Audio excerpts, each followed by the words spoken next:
আসসালামু আলাইকুম। আমি মাহিন। বর্তমানে আমি মালয়েশিয়াতে আছি অ্যাজ এ ইন্টারন্যাশনাল স্টুডেন্ট হিসেবে। এনটি ইউনিভার্সিটিতে ইউপি প্রোগ্রাম নিয়ে স্টাডি কন্টিনিউ করছি। আজকে আমি আপনাদের সাথে কথা বলবো আমেরিকান ডিগ্রি ট্রান্সফার প্রোগ্রামটা কি, এটা থেকে আপনি কিভাবে 1 বছর অথবা 2 বছর পর ট্রান্সফার হয়ে ইউএসএ, কানাডা অথবা অস্ট্রেলিয়াতে মুভ করতে পারবেন, সেই বিষয় নিয়ে কথা বলবো আজকে। আমার ভিডিওটা যারা শেষ পর্যন্ত দেখবেন, আশা করি তারা তাদের সম্পূর্ণ সব কিছুর প্রশ্ন উত্তর এই ভিডিওর মাধ্যমে পেয়ে যাবেন। আমেরিকান ডিগ্রি ট্রান্সফার প্রোগ্রামটা আপনি মালয়েশিয়াতে 1 বছর স্টাডি করবেন।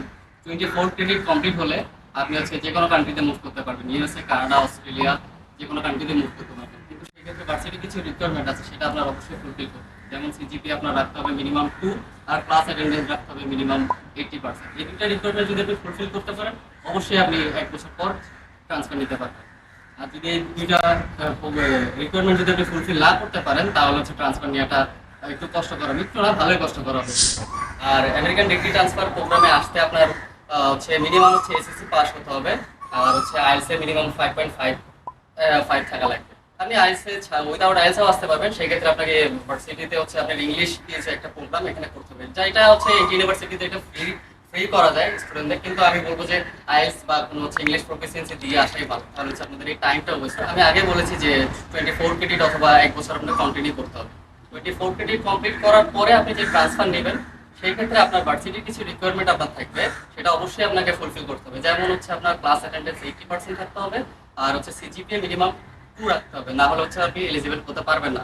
তখন যদি বলেন ভাইয়া আপনি তো বলেছিলেন যে 1 বছর পরে আমি ট্রান্সফার হতে পারবো, কিন্তু আমি কেন এখন পারছি না, তো আপনার এই দুইটা রিকোয়ারমেন্ট যদি ফুলফিল না করতে পারেন, আপনি ট্রান্সফার নিতে পারবেন না। তো আপনাকে অবশ্যই মেনটেন করতে হবে এই দুইটা জিনিস।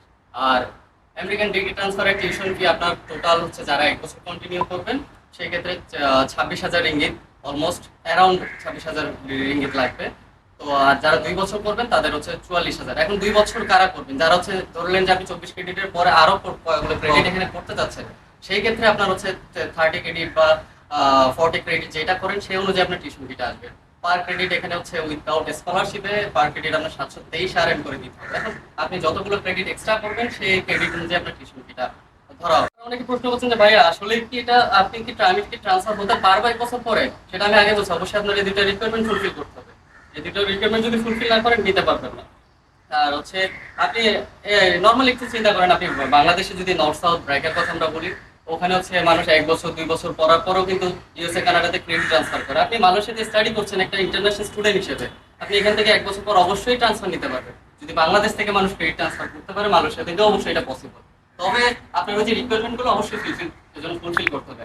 আর সব থেকে বড় কথা এখানে ইউএস এম্বাসির যে বাংলাদেশে যে একটা ডেট নিয়ে একটা হ্যাসেল হয়, স্টুডেন্টদের যে ডেট পাওয়া যায়, কিন্তু মালয়েশিয়াতে এই সমস্যাটা নেই। মালয়েশিয়াতে আপনি ম্যাক্সিমাম 1 উইক অথবা 10 ডেজ এর মধ্যে আপনি এম্বাসি ফেস করতে পারবেন, যতবার ইচ্ছা ততবারই ফেস করতে পারবেন, সেক্ষেত্রে কোনো ধরা বাধা নেই। তো আশা করি আমার এই আজকের ভিডিওটা দেখে আপনাদের সকল ধরনের প্রশ্ন উত্তর আপনারা পেয়ে গেছেন। এরপরও যদি কারো কিছু জানার থাকে ডিটেলসে, অবশ্যই আমাকে ইনবক্স করবেন। আমি যতদূর পারি, আমি এখানে জব করছি, সবকিছু মিলে নিজেও ব্যস্ত থাকি, তো আমি যখন পারি যতদূর পারি আমি চেষ্টা করবো আপনাদের রিপ্লাই করার জন্য। ধন্যবাদ। আশা করি নেক্সট কোনো ভিডিওতে দেখা হবে। আজকে এই পর্যন্ত।